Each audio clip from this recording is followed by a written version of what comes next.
Il y en a plus de 10 qui circulent. Toi, tu penses qu'il n'y a qu'une seule version. Il y a d'autres versions à l'époque qui ont été brûlées par le calife Othman. Donc ça dit que ton Coran n'est même pas un livre authentique en tant que tel. C'est un livre qui a été violé plusieurs fois. Bon, en plus de ça, il y a des livres qui sont plus anciens que le Coran, dans lesquels il y a des erreurs. Le fait qu'un livre soit ancien n'est pas la preuve que ce que dit ce livre est vrai. Il y a des textes qui datent, le Coran a été écrit seulement au 7e siècle après Jésus-Christ, mais des textes qui datent de 3000 ans avant Jésus-Christ. Chez les Sumériens, par exemple. Mais ce sont des textes, on sait que c'est des mythes, quoi. Ce n'est pas des histoires vraies, c'est des allégories. Il y a même des textes d'Égypte antique qui sont des mythes, des allégories, n'est-ce pas? Donc, le fait qu'un texte soit ancien n'est pas une preuve de la véracité de ce qui est écrit dans ce texte. Pour prouver la véracité de quelque chose, il faut apporter des éléments de réalité, c'est-à-dire des preuves.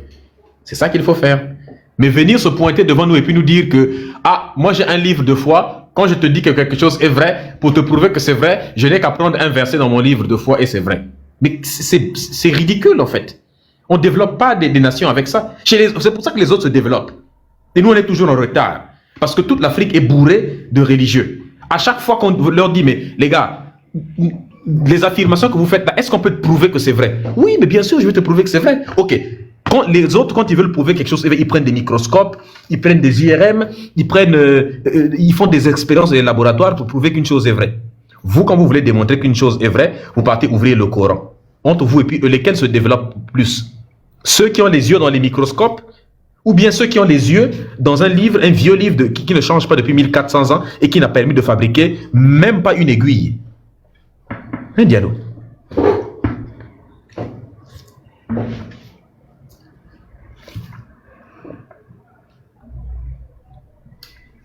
Un dialogue. Oui, je vous entends. Tu es sûr que tu m'entends? Oui, je vous entends. Nous t'écoutons. Ah. Écoutez, voyez-vous, le ressort de la croyance ou de la foi n'a rien à voir avec la logique, hein. Moi je vous le dis. Voilà.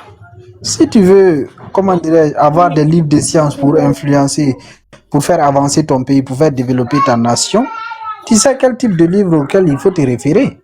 Voilà. Le Coran ne te montre pas comment fabriquer un avion, comment fabriquer une voiture. Il y a des livres spécifiés pour ça. Donc ne faites pas, voilà, ça dit ne partez pas sur ce point-là au fait. Mais ça n'a aucun sens. Eh monsieur, tout ce qui concerne la foi, moi je peux dire c'est d'ordre privé. Voilà, non. Chacun a sa foi et chacun est libre dans ce qu'il croit aussi.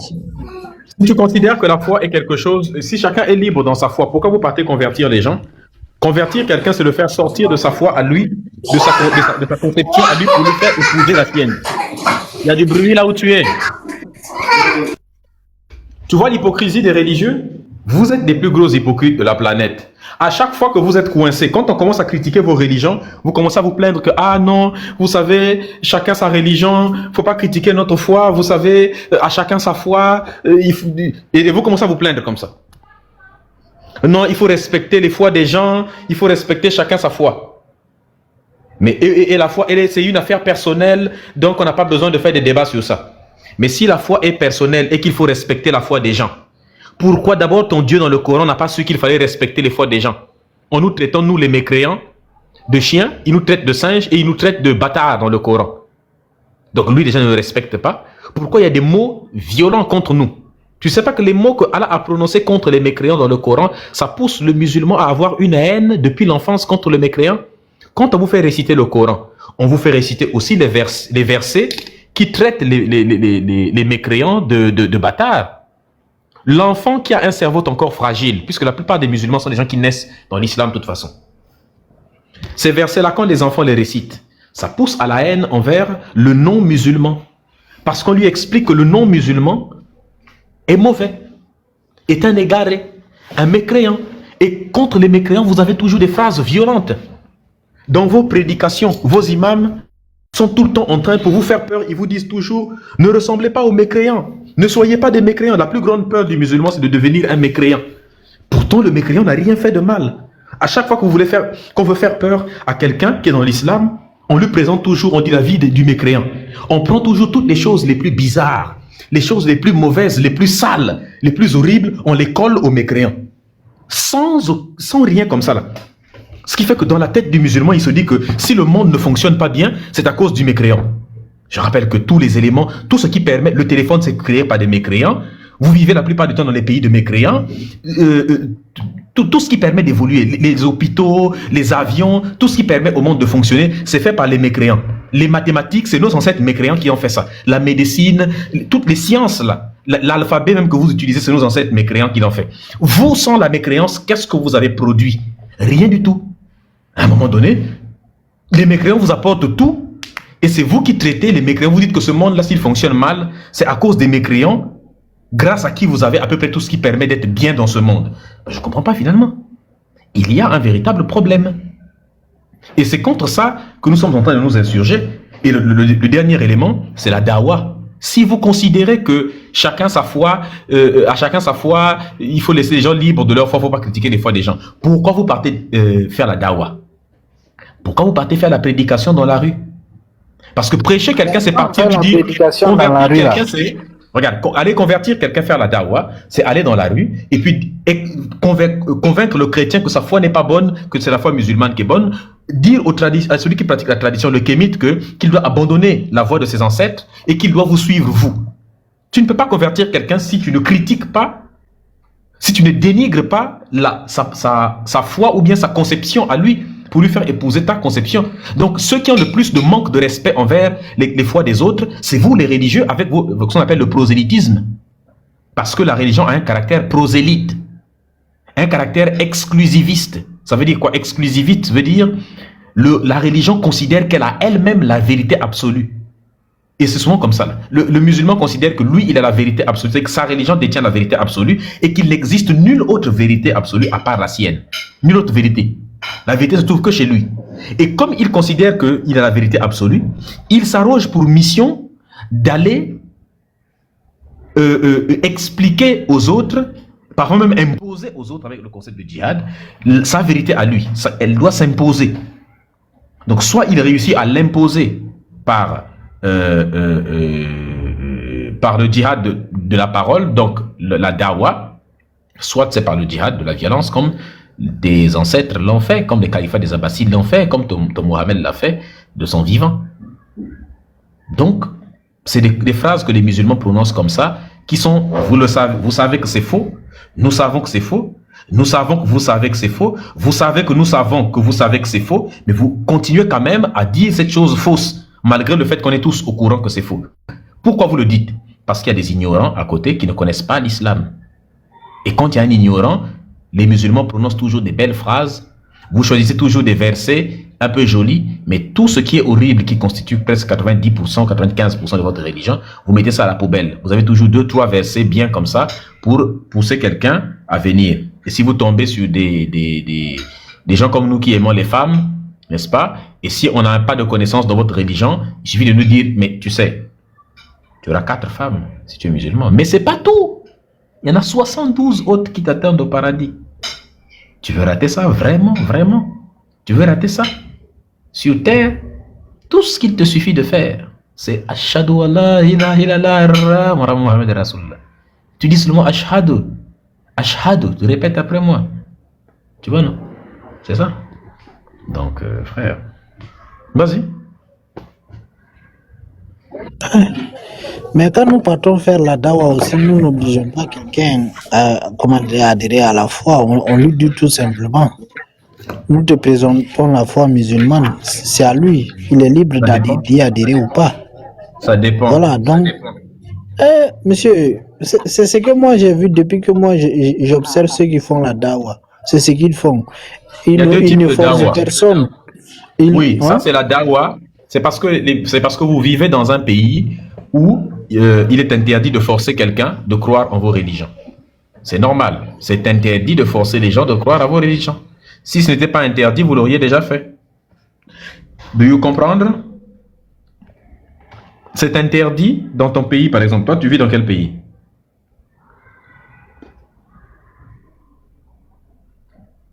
Hein? Ah, si tu es occupé, je vais te faire descendre. Hein. Comment?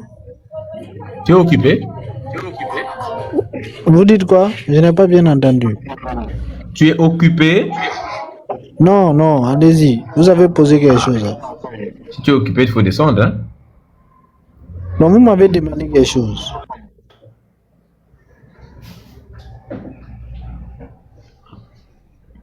Du coup, réponds à la question. Est-ce que tu sais qu'il y a deux types de djihad? Vous dites quoi? Il y a le premier djihad avec la parole. Le deuxième, c'est par la violence. Si la parole ne marche pas, c'est la violence qui va arranger le truc après. C'est comme ça que l'islam fonctionne.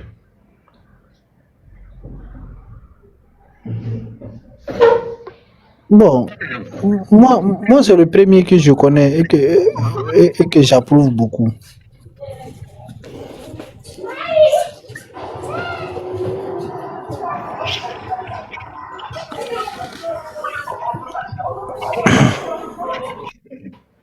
Bon, il y a trop de bruit là où il est. Là, il coupe le micro à chaque fois. Faites monter quelqu'un d'autre. Parce que là...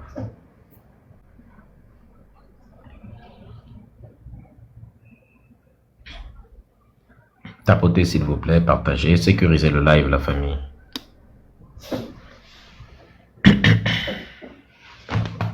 Tapotez le live, la famille, s'il vous plaît, partagez, sécurisez le live. Montez si vous êtes religieux. Tapotez le live, partagez le live, sécurisez le live.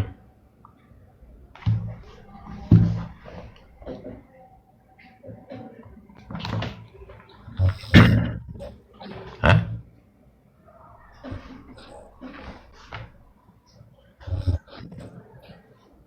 Il n'est pas si tard que ça.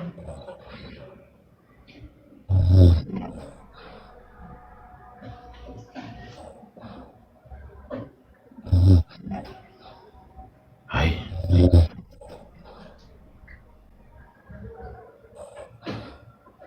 Normalement, c'est un peu... Normalement, le renflement est souvent un peu... Pour elle, c'est un peu bizarre. Hein?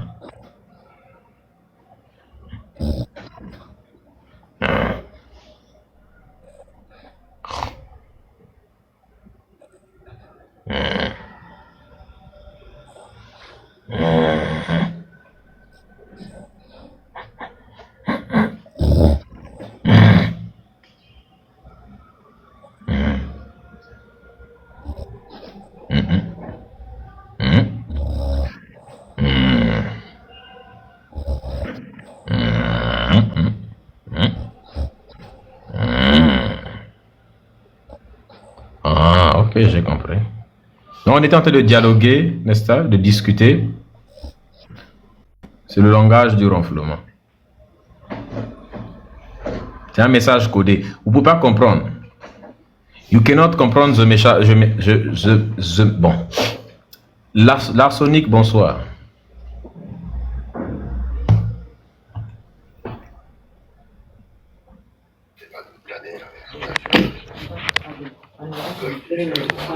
L'arsenic.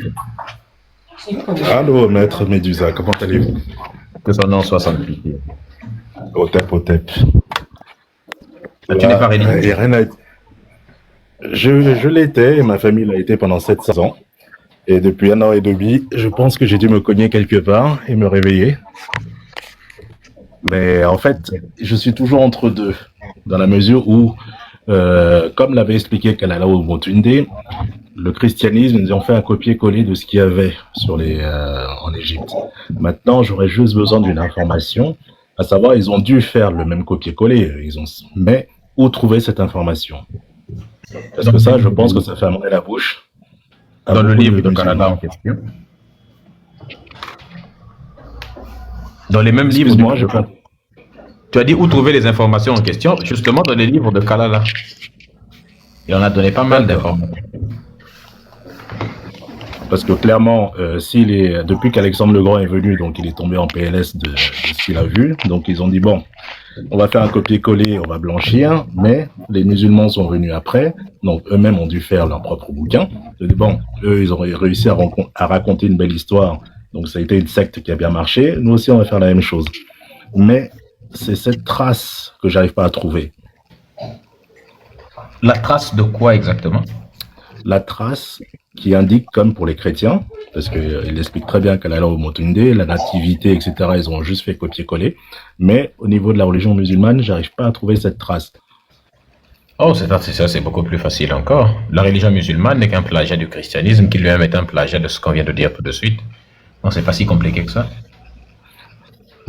L'islam n'a rien inventé.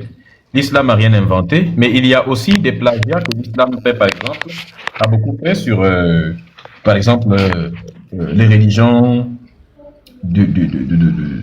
sur le zoroastrisme, par exemple, mais aussi sur des religions sumériennes. Tout à l'heure, là, j'en parlais, je montrais quelques plagiats, tels que le dieu des musulmans, c'est lui-même un plagiat de Hubal. C'est un plagiat de Hubal, quoi, Allah, par exemple. Les mosquées, par exemple, c'est pas, le mot mosquée n'est même pas un mot, je crois que c'est un mot syriaque à l'origine. Il y a Amir Mouezine qui dans son livre, celui qui a co-écrit le livre Le Coran des historiens, là, il a un autre livre dont j'oublie le nom, qu'il a écrit où il explique, n'est-ce pas, que la plupart des mots même qui sont utilisés en islam ne sont même pas des mots musulmans. Le mot mosquée n'est pas un mot arabe, le mot Coran n'est pas un mot arabe. La plupart des mots sont des mots soit hébreux, soit syriaques. Coran n'est pas un mot arabe, islam n'est pas un mot arabe, salat ce n'est pas un mot arabe. Pourtant c'est les éléments, la salat, la prière, c'est pas un mot arabe. J'ai dit Coran déjà, quoi d'autre? Il y a plein de mots qui ne sont pas des mots arabes, mais qui sont des mots fondamentaux, dans l'islam. Ce qui montre bien que c'est des trucs qui ont été piqués soit de l'hébreu, soit du syriaque. Quand tu prends la mosquée elle-même, en tant que tes madrasa, c'est pas un mot arabe. Quand tu prends, ça vient de l'hébreu et du syriaque. Kaaba, ce n'est pas arabe. Et quand tu vois par exemple, comment on appelle ça, la mosquée même, l'image même de ce qu'on appelle mosquée là. Ouais. La mosquée, cet édifice, à l'origine, c'est le dieu Hubal, n'est-ce pas? Donc Hubal, donc le dieu Baal, parce que Hubal c'est Ou et puis Baal, donc le dieu Baal de la Mésopotamie par exemple. Quand on le priait dans des édifices qui avaient sans vouloir te couper. Attends, je termine juste. Sans vouloir te couper, il y avait des croissants de. Tu viens de. Ah, excuse-moi. Oui. Parce que là, tu viens de parler de Baal. Baal qui a sorti des. Tu viens de parler de Baal. Donc, Baal qui est sorti dans les affaires Epstein. Ils étaient. Et que eux priaient Baal et Moloch. Moloch. Donc, ça va loin. Oui. Oui. Oui, bien sûr. Mais c'est juste. C'est parce que c'est dans la Bible qu'il avait mis ça là-bas. Baal. Mais Baal était une ancienne divinité un ancien dieu. Comment on appelle ça, des Mésopotamiens, mais tous les dieux que les gens prient là, les gens comme les Épitanes et tout ça là, ils connaissent la vérité, ils savent que les dieux tels que les Allah, les Jésus sont des mythes, sinon ils les auraient arrêtés pour tout ce qu'ils ont fait. Si ces dieux-là n'ont pas pu les arrêter, c'est que ces dieux-là n'existent pas. Eux, ils savent la vérité, ils savent que ces dieux-là ne sont que des copies des dieux sumériens de l'époque, ils savent que les religions n'ont été copiées que sur des Sumériens, voilà pourquoi eux-mêmes ils font référence directement à des dieux sumériens. Tu comprends un peu? Donc, les dieux, les temples, par exemple, quand tu prends les temples, le temple où on priait le dieu Baal en question, sur le dessus du temple, il y avait, tu peux aller trouver les photos de ça, les anciens édifices, il y avait un croissant de lune et une étoile. Est-ce que ça te rappelle quelque chose? Oui, l'étoile de David. Oui, l'étoile de David, mais l'étoile de David elle-même aussi, elle a été plagiée sur l'Égypte antique. Elle a été reprise par les Sumériens, puis ensuite les Juifs vont le prendre. En fait, pour l'Égypte antique, c'était les premières mentions, on le trouve en Égypte. On voit une pyramide inversée, une pyramide qui se dirige vers le haut et une autre qui se dirige vers le bas. La pyramide d'en haut pour représenter le monde des essences, le monde de la transcendance, le monde de l'éternité, le monde des idées, n'est-ce pas? Donc le monde des dieux, entre guillemets. Et c'est ce que Platon va reprendre plus tard, parce que même les philosophies platoniciennes et tous les autres ne sont que des plagiats aussi. Et la pyramide vers le bas représentait le monde sensible, le monde fait le monde matériel, et c'est le mélange entre ce monde sensible, fait du corps, n'est-ce pas, et le monde spirituel, donc le monde des essences, le monde des idées, le monde de la transcendance, qui font la vie. C'est de là que ça vient, que ça a été copié.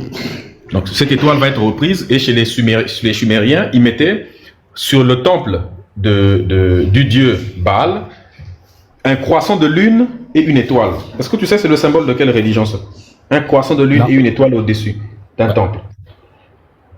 Non, malheureusement, je ne sais pas. C'est ce qu'on trouve au-dessus des mosquées. Oui, la mosquée, le croissant de lune. Il y a des croissants de lune. Sur une mosquée, il y a croissant de lune et puis il y a une étoile. Voilà. La seule religion que Epstein craignait, et merci de le rappeler, Koedo, c'était le vaudou. Epstein ne craignait pas l'islam. Au contraire, il avait même un morceau de la Kaaba chez lui, sur son île, que les Arabes lui avaient donné. Epstein ne craignait pas le christianisme, il s'en foutait, c'est des conneries. Le Dieu des chrétiens n'a plus rien à faire. La seule chose que Epstein craignait, c'est le vaudou. C'est écrit dans les emails. Il dit lui-même que moi, le vaudou, là, ces trucs-là, j'ai trop peur de ça. Donc les gens, ça dit que pourtant la vérité, elle est là. Hein? Le seul truc qu'ils craignent, c'est le vaudou. Ces gens-là craignent plus la culture. Voilà pourquoi ils vous poussent à vous détourner de vos traditions, de vos cultures. Afin qu'on n'envoie plus notre énergie là-bas. Exactement. En fait, vous n'envoyez plus l'énergie là-bas. Mais eux-mêmes, ils ont peur de ça. Mais le plus grand criminel, hein, l'un des plus grands criminels de la planète, oui, bien sûr, vous pouvez aller voir. J'avais vu ça. Epstein, la seule religion qu'il a craignait, la seule chose qu'il craignait, lui, c'était le vaudou. Il refusait de foutre ses pieds au Bénin à cause du vaudou. Il a dit, je ne foutrai jamais mes pieds là-bas. Je foutrai jamais mes pieds là-bas à cause de leur truc, le vaudou là, il en avait peur. Et donc il a dit, il ne va jamais mettre les pieds là-bas à cause du vaudou. S'il n'y avait pas le vaudou, il va venir. Mais comme il y a le vaudou, il ne vient pas. Ouais, parce qu'il est repéré. Finalement, tout ça me fait dire que la religion chrétienne et musulmane, ça me fait penser à une phrase dans un film, Joël Suspect, Kaiser Soze. Le meilleur coup que le diable ait fait, c'est de faire croire qu'il n'existait pas. Plus c'est gros, plus ça passe. Je ne suis pas d'accord avec cette phrase-là. Ah. Je ne suis pas d'accord avec cette phrase parce que cette phrase-là est une phrase qui vient accuser le diable pour rien du tout. Quand le meilleur coup que le diable a fait, c'est de faire croire qu'il n'existe pas. Mais en fait, le diable n'existe pas. C'est Dieu qui fait toutes ces choses-là. Qu'est-ce qu'il a fait le diable de mal en réalité? Le diable n'a rien fait de mal. Tout s'est fait par Dieu. Dans les livres saints, il est écrit que c'est Dieu qui est responsable de tout le mal qui se produit sur terre. C'est le Dieu qui déclenche le Sodome et Gomorrhe, qui crame les trucs. C'est Dieu qui fait le déluge. C'est Dieu, toutes les catastrophes, c'est Dieu qui le fait. Quel est le mal réellement que Dieu a fait? Même quand Dieu va persécuter Job dans la Bible, quand le diable s'en va persécuter Job, c'est parce que Dieu lui donne l'autorisation. Il lui dit, vas-y, c'est juste pour gagner un pari avec Dieu. Donc en fait, le diable, c'est l'être qui n'a rien fait. Le pauvre, on l'accuse de tout et il est obligé. Et il n'a même pas la possibilité de se justifier. On l'accuse de tout et il ne peut pas se justifier. Tu vois? Donc, faut qu'il y ait une Bible, il a le dollar, la Bible de Satan. Oui. Et quand les gens commettent des mauvaises choses, on les appelle des satanistes. Non, ce n'est pas des satanistes. C'est des bons religieux. Dieu dit que tout ce qui se passe dans le cœur de l'homme, c'est lui qui en est responsable. Il dit tout le bien qu'il y a dans le cœur de l'homme et tout le mal, c'est Dieu qui le crée. C'est ce que dit dans le livre de Philippiens, c'est ce qu'il dit dans le livre de Lamentation, et ainsi de suite, dans le livre de Proverbes, chapitre 19. C'est ce qu'il dit, et chapitre 16 aussi. Bon, on va faire monter les religieux d'abord. Ok, il n'y a pas de souci. Merci pour ces infos, mais j'arrive pas à trouver le groupe Telegram. Donc, le lien est dans les commentaires. Le lien est dans les commentaires. Il faut copier le lien qui est dans les commentaires et coller sur Telegram, justement. Donc, sur Google. Merci encore et bon courage, bon courage, bon courage. Il y a du boulot. D'autres plagiats. Si tu demandes dans le groupe Telegram, on pourra te donner des liens pour que tu consultes d'autres plagiats si tu souhaites. Merci infiniment et que la paix et la lumière soient sur toi. Otep. Merci beaucoup.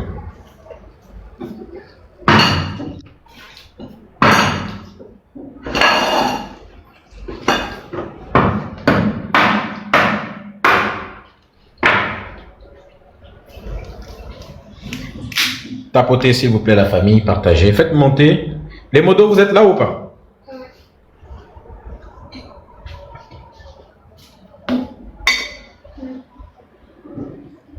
Les modos, faites descendre, faites monter s'il vous plaît, je ne peux pas pour l'instant.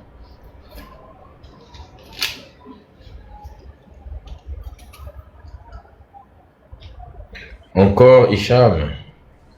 Salut Medusa, comment vas-tu? Je vais bien et toi? Ouais, ça va, ça va. Toujours comme d'habitude. Alors attends, c'est qui boum?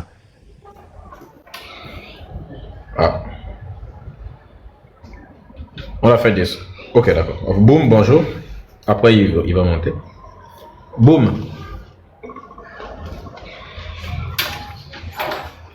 Boum.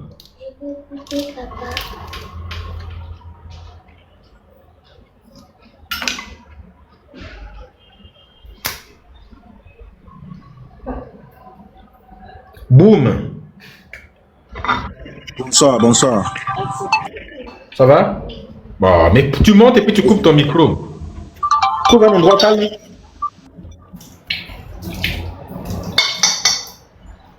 Ça, c'est des choses que je n'aime pas. Quand tu montes sur un live, il faut être prêt.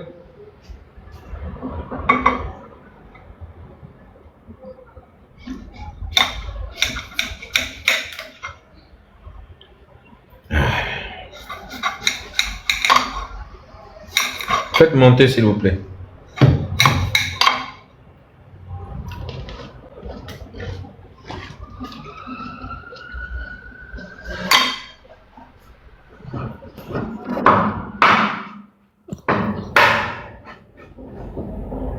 Bonsoir, bonsoir. Allô? Hein? Il se passe quoi là?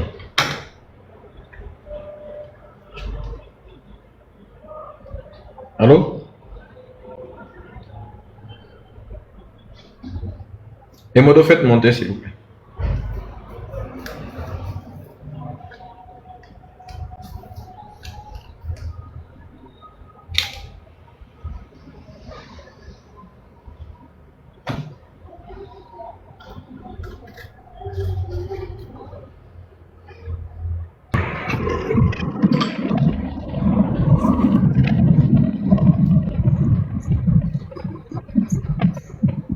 Othman. Bonsoir, monsieur Medusa. Bonsoir, Othman. Comment vas-tu? Je me porte très bien. Je vous suis avec admiration. J'aime déjà ce que vous faites, mais j'avais juste une question à vous poser. C'est pour ça que je suis monté.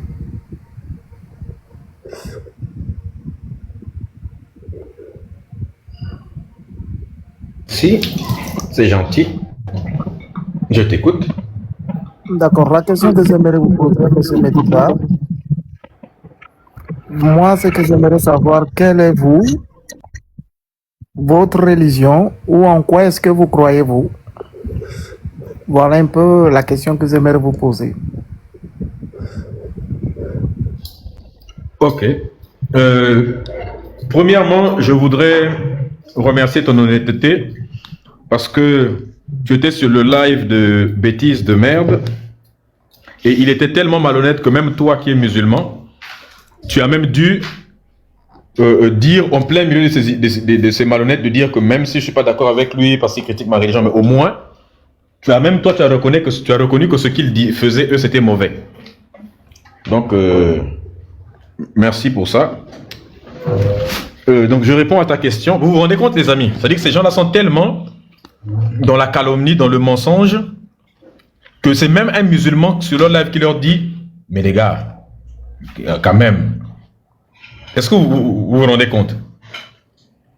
La vidéo, Amazon a la vidéo, vous allez vous rendre compte que c'est dingue. Ils mentent tellement qu'à un point où c'est des musulmans qui leur disent « Non, c'est vrai, ils critiquent nos religions, mais quand même, ce que vous dites celui-là, c'est quand même faux, les gars, soyez honnêtes. » Donc, pour répondre à ta question, ils font ce qu'ils peuvent. Oui, ils font ce qu'ils peuvent. Il faut les comprendre. Plus personne ne va les écouter. Ils racontent des mêmes bêtises toute la journée. Plus personne ne veut les écouter, en fait. Ils sont tombés, ils sont perdus. Othman, je n'ai pas de religion. Je n'ai aucune religion, je ne suis pas un croyant. Pour répondre à ta question. Othman. D'accord. Je vous ai compris. Bon, moi, c'est vrai, sur le live de celui qui s'appelle prochainement Salade de guerre. Donc, c'est de dire que votre manière aujourd'hui de fonctionner entre vous, moi, je trouve que ce n'est pas du tout bien. Parce que tout ce que nous voulons, moi, aujourd'hui, je vous le dis en toute honnêteté, ce que j'aime, c'est vous. C'est-à-dire, si quelqu'un vous écoute entre les lignes, sincèrement, moi, je reconnais. Même si vous n'allez pas peut-être changer ma foi, mais vous avez de la matière. Ça, déjà, je dois le reconnaître. Parce que c'est pas n'importe qui peut se lever comme ça un bon matin, se mettre comme un ordinateur, rentrer dans les détails de tout. Ça, c'est pas vraiment donné à n'importe qui. Mais moi, ce que je trouve un peu bizarre, parce que quand tu poses la question à l'autre là-bas, il va te dire, Médusa, c'est pas un vrai kémite. Médusa, c'est ceci, c'est cela.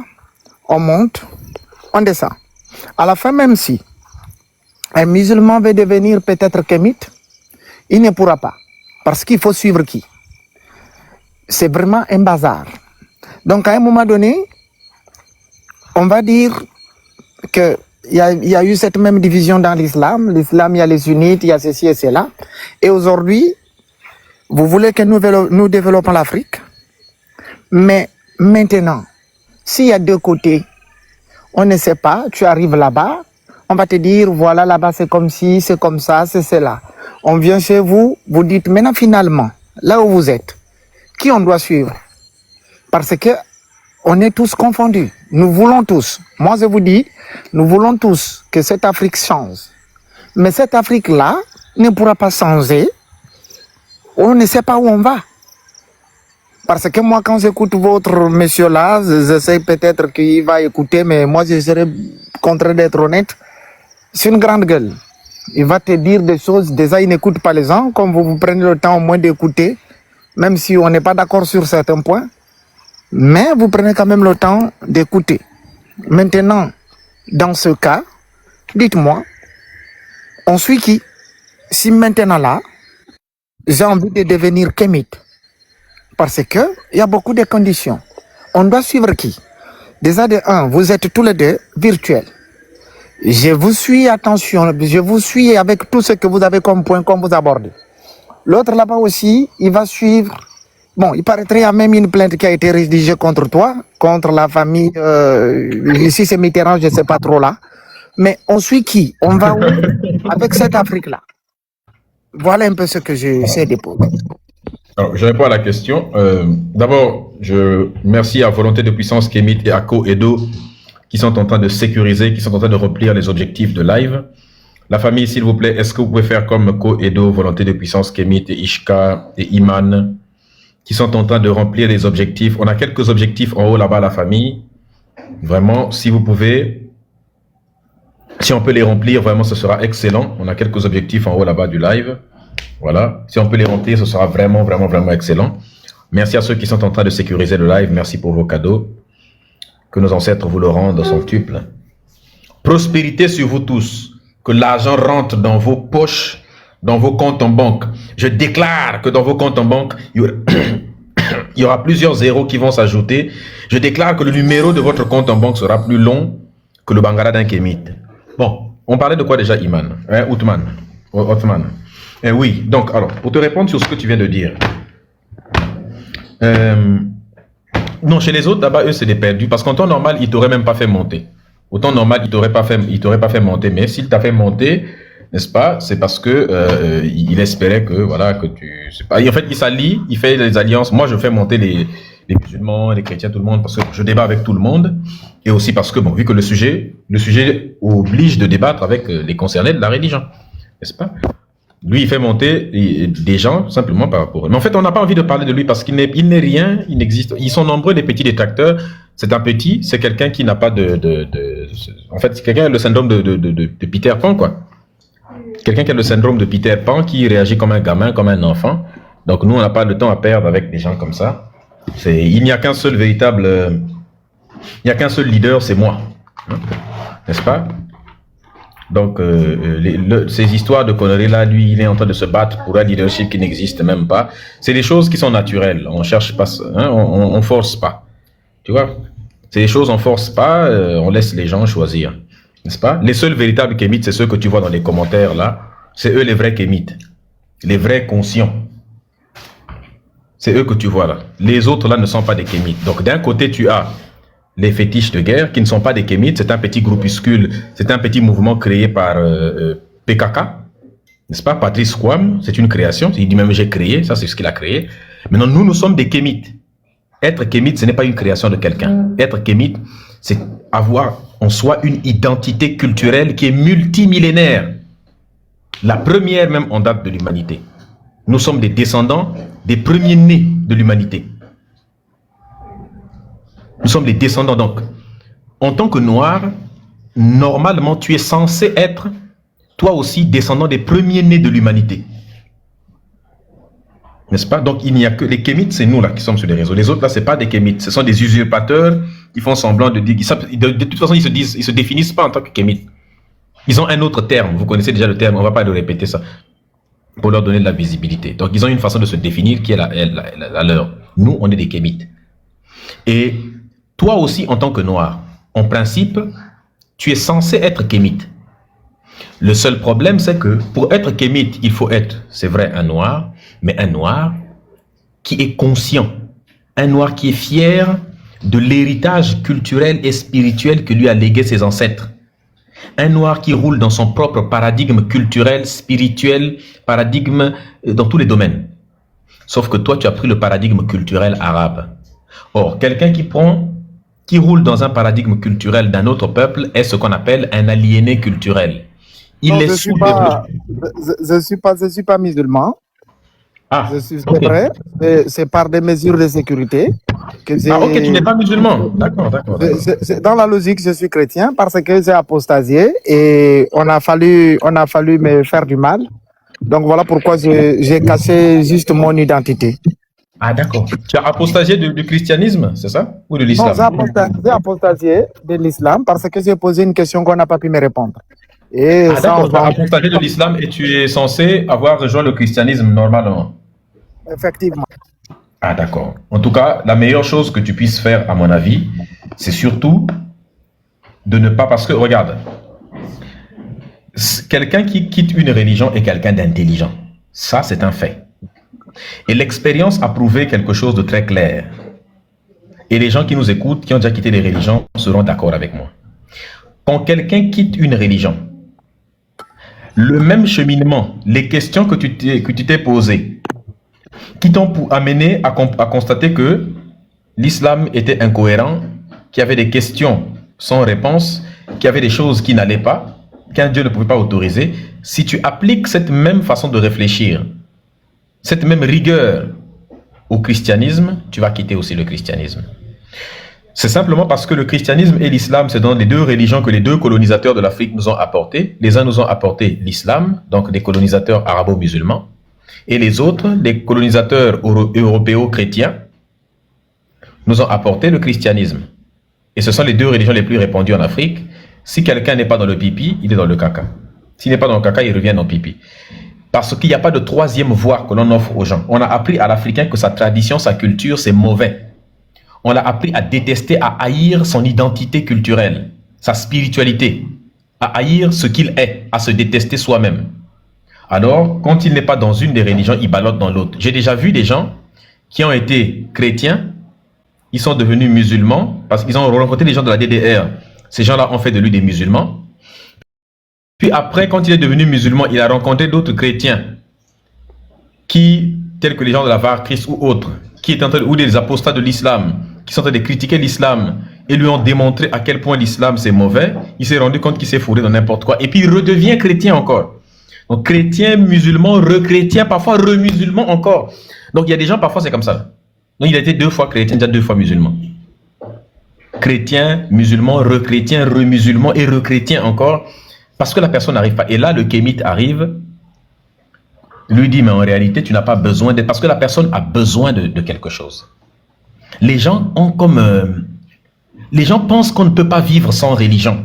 On leur a conditionné. On pense qu'on ne peut pas vivre sans religion. C'est comme quand on pense qu'il y a des choses qui sont indispensables, les besoins et les envies.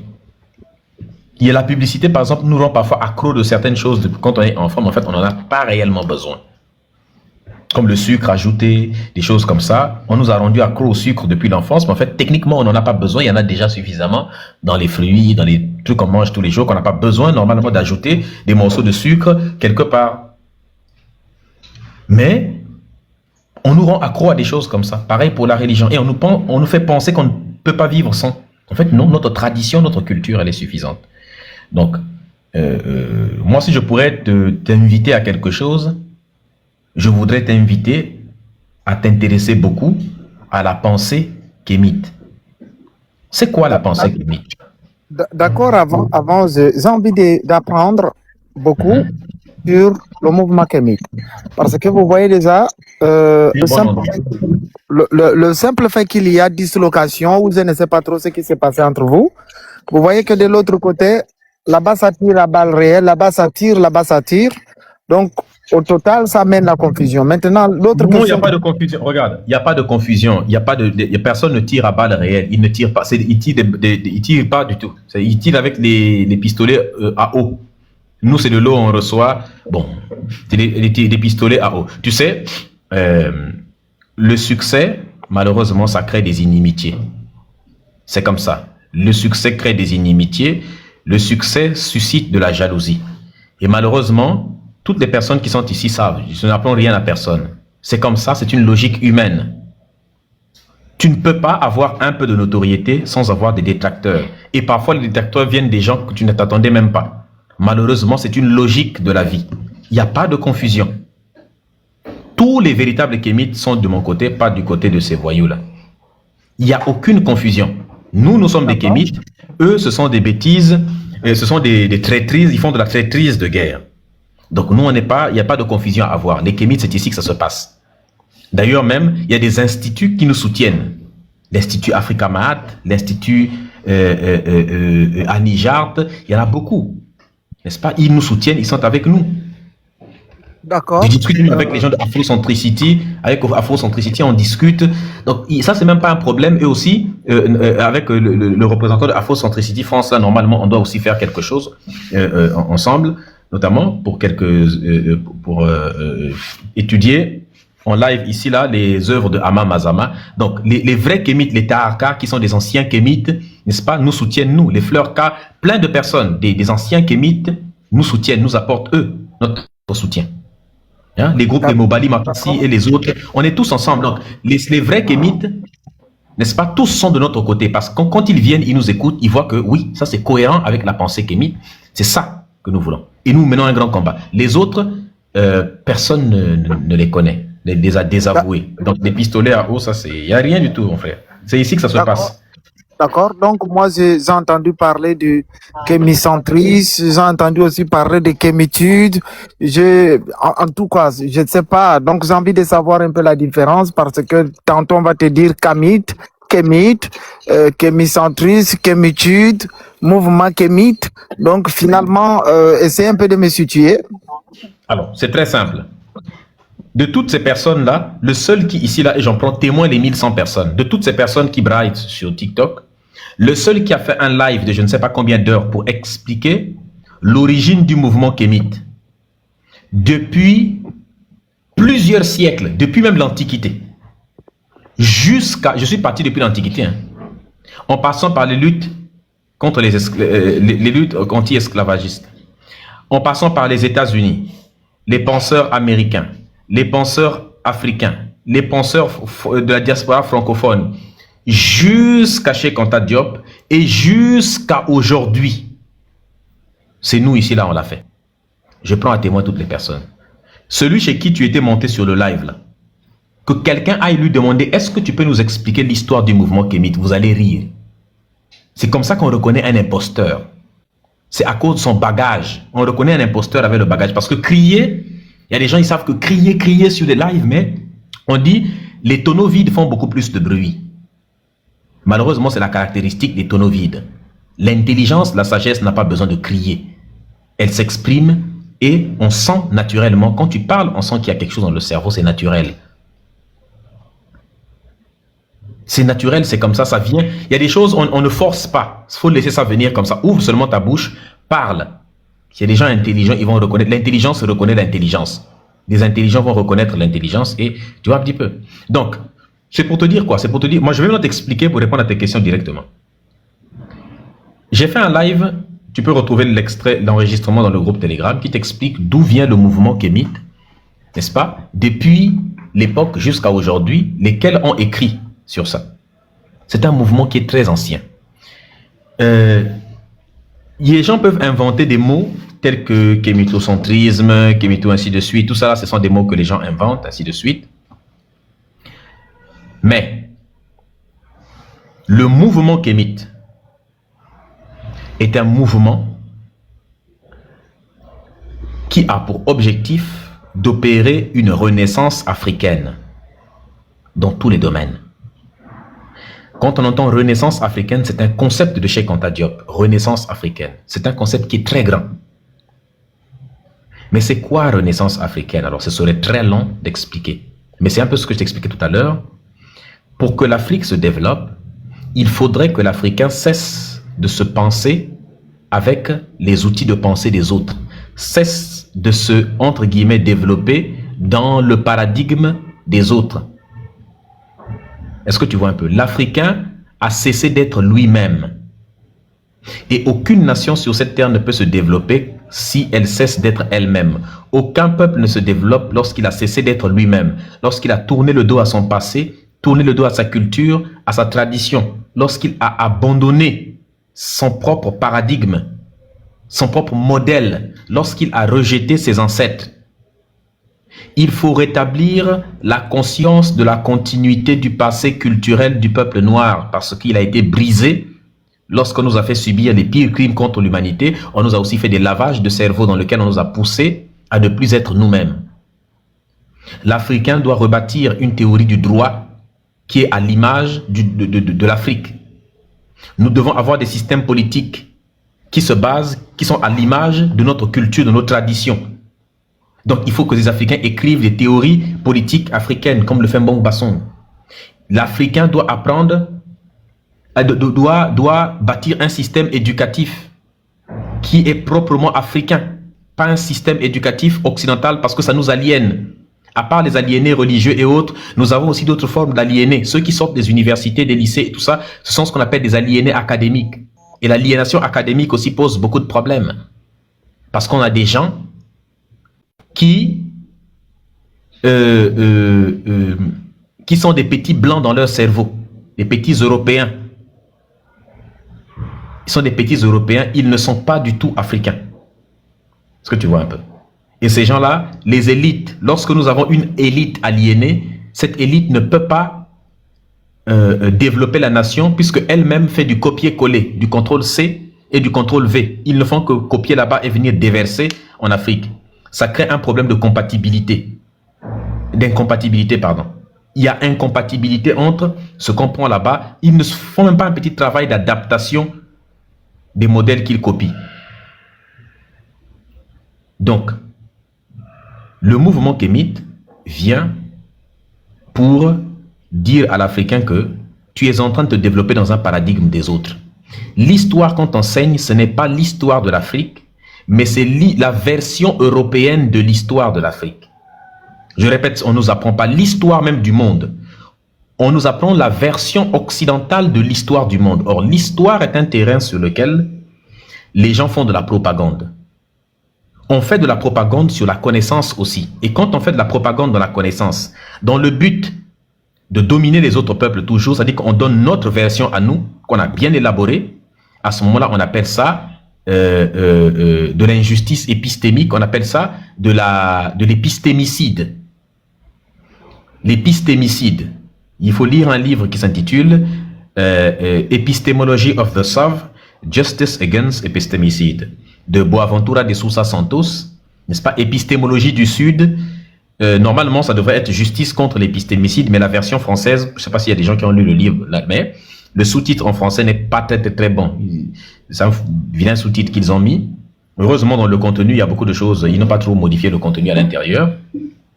N'est-ce pas? Justice contre l'épistémicide. Vous pouvez aussi lire les livres de Fricker qui a développé le concept d'injustice épistémique aussi.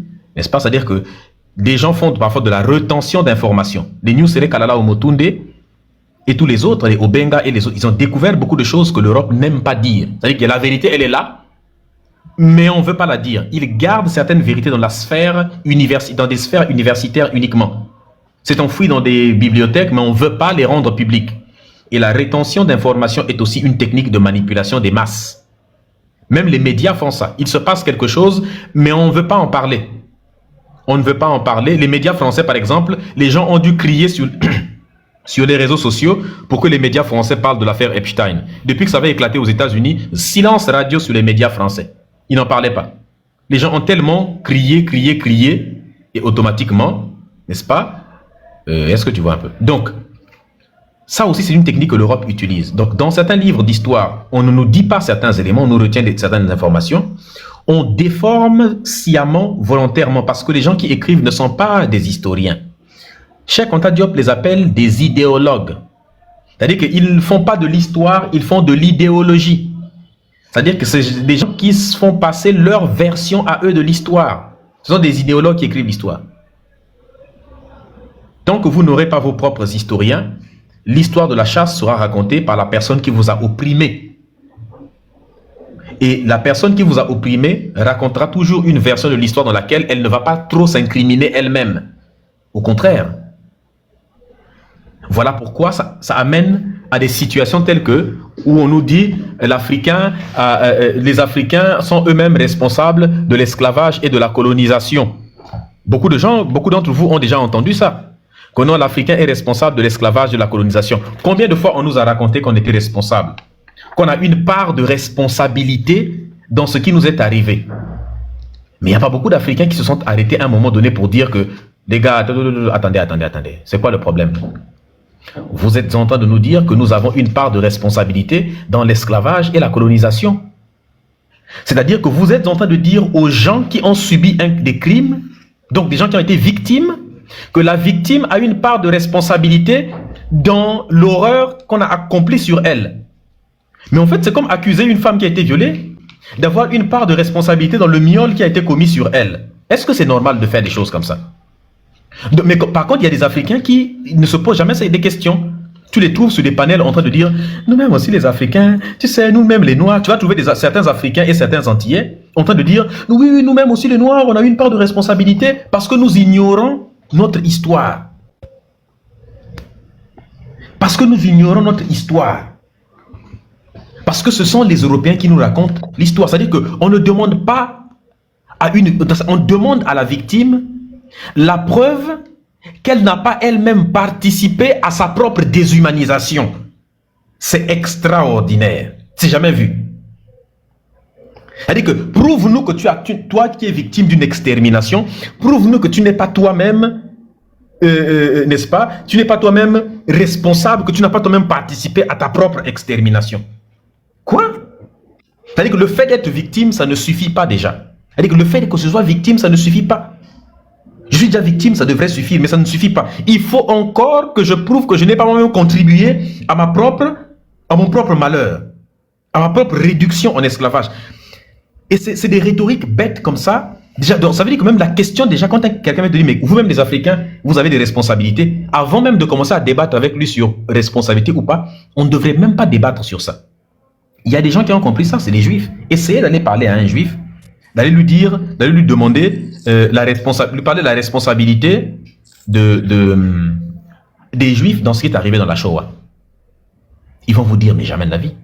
Pourtant, il y avait plus de 1500 soldats de Adolphe qui étaient du peuple élu, hein, qui faisaient partie de cette communauté-là. C'est-à-dire qu'il y a beaucoup d'officiers. Donc, attends un peu, c'est très important. Donc, c'est pour t'expliquer quoi?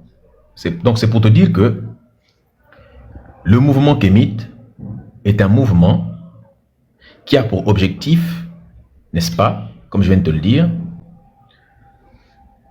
de publier, en tout cas, du moins sur nous les réseaux sociaux, de rendre public les connaissances que nos intellectuels afrocentrés ont couché dans les livres, c'est-à-dire l'histoire d'apprendre à l'Africain sa véritable histoire, sa véritable identité, de développer l'Afrique avec notre propre paradigme culturel, scientifique, économique, ainsi de suite, de redonner la volonté de puissance aux Noirs, de déconstruire toutes les idioties, toutes les bêtises qui ont été racontées par ces mêmes personnes qui ont voulu nous faire du mal. Et pour ça, nous devons passer par une campagne de désaliénation massive. Nous devons désaliéner les gens sur le plan historique. C'est-à-dire qu'enlever la fausse version de l'histoire qu'ils ont dans leur tête. Nous devons désaliéner les gens économiquement. C'est-à-dire que le capitalisme, ainsi de suite, c'est assis dans leur cerveau. Attends. Le roi du Bénin, c'est quoi? Au Bénin, c'est passé quoi? Explique-nous. Parce que tu dis qu'il n'y a jamais eu ça, ça n'existe pas. Par contre, il faut que tu comprennes quelque chose, tout ça là. Je déteste quand les gens montent comme ça, comme un abruti, tu viens prendre la parole, tu viens couper alors que nous sommes en train de dire des choses intéressantes. Ceux qui sont montés là ne sont pas moins importants que toi. Tu manques de respect. Tu vois, je te parle normalement, tu manques de respect. Comment veux-tu? La dernière fois que je te coupe le micro, si tu ouvres encore ton micro, je te bloque définitivement. Maman, mais c'est ça, mon dame, mon petit. Aïe, coquet ton propre père, les bolo nayo, idiot comme ça, abruti, aliéné. Tu vas venir insulter qui sur le live? Aïe, coquet ton grand-père toi-même. Aïe, coquet ta grand-mère et toute ta génération. Donc, Othman, on était où? Ben, moi, je vous ai compris. Vous étiez en train de tout justement d'expliquer un peu la désaliénation. Vous étiez à ce niveau-là.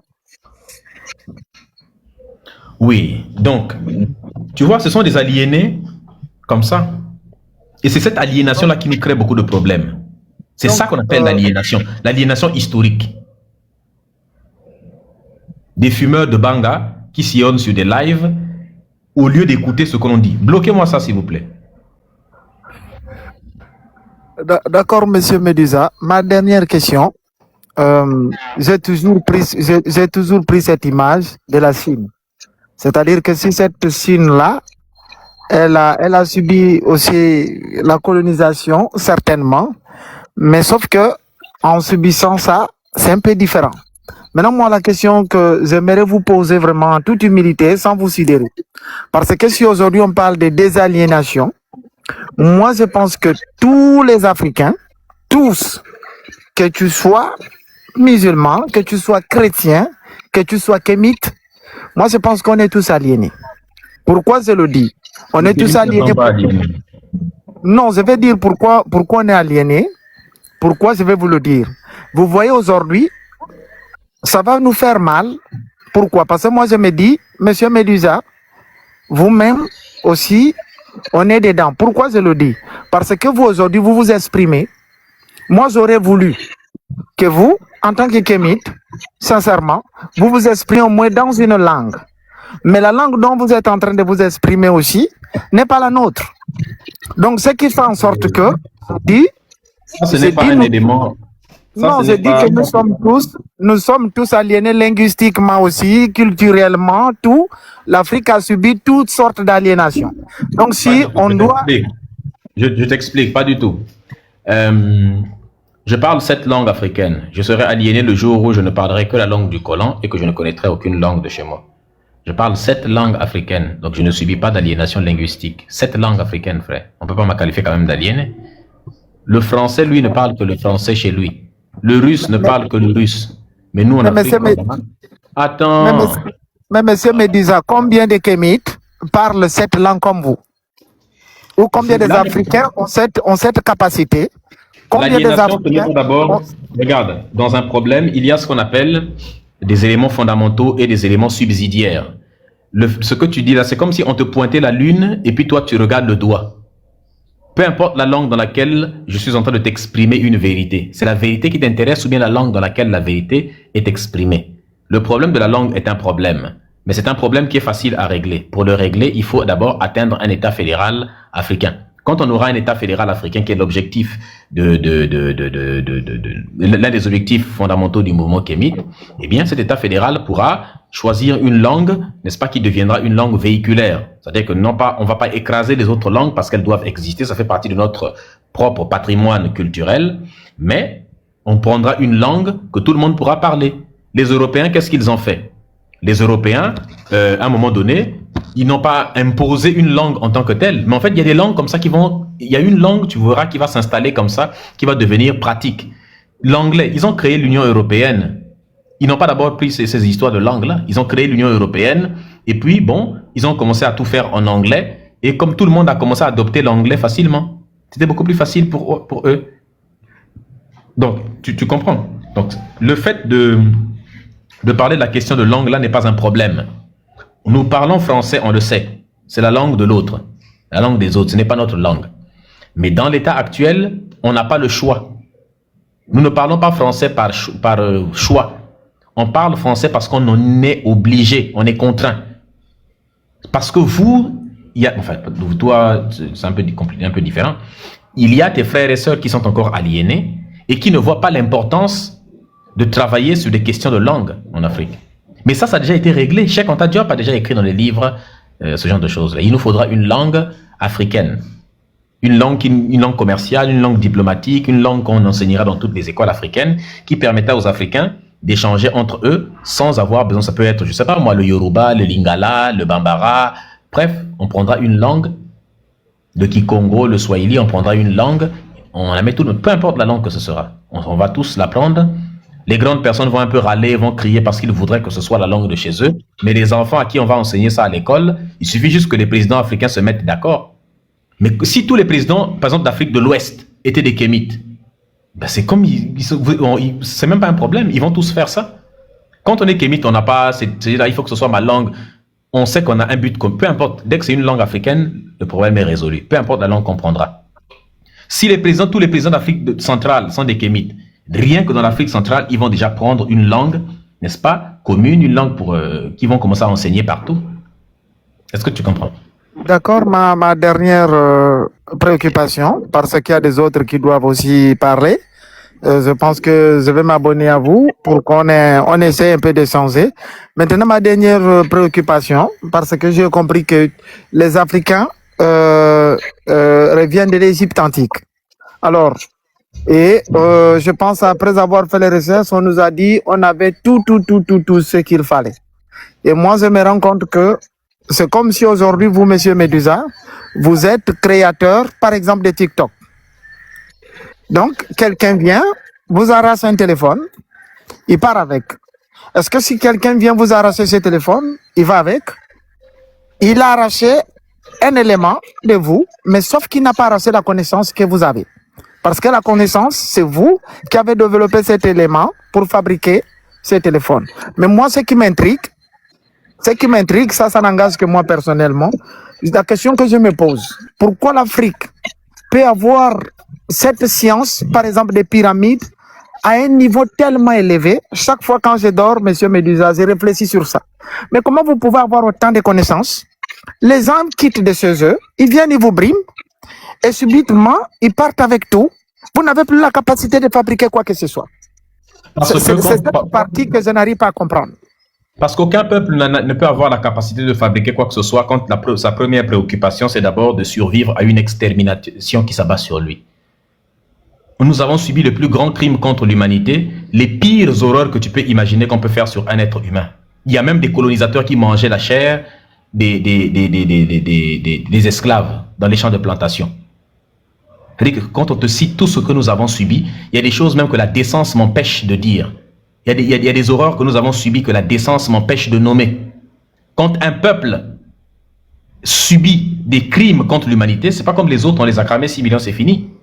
Chez nous, c'est pas ça. Nous, on a subi près de 700 ans, près de 1000 ans d'esclavage. Quand pendant 1000 ans, la terre entière, les Arabes,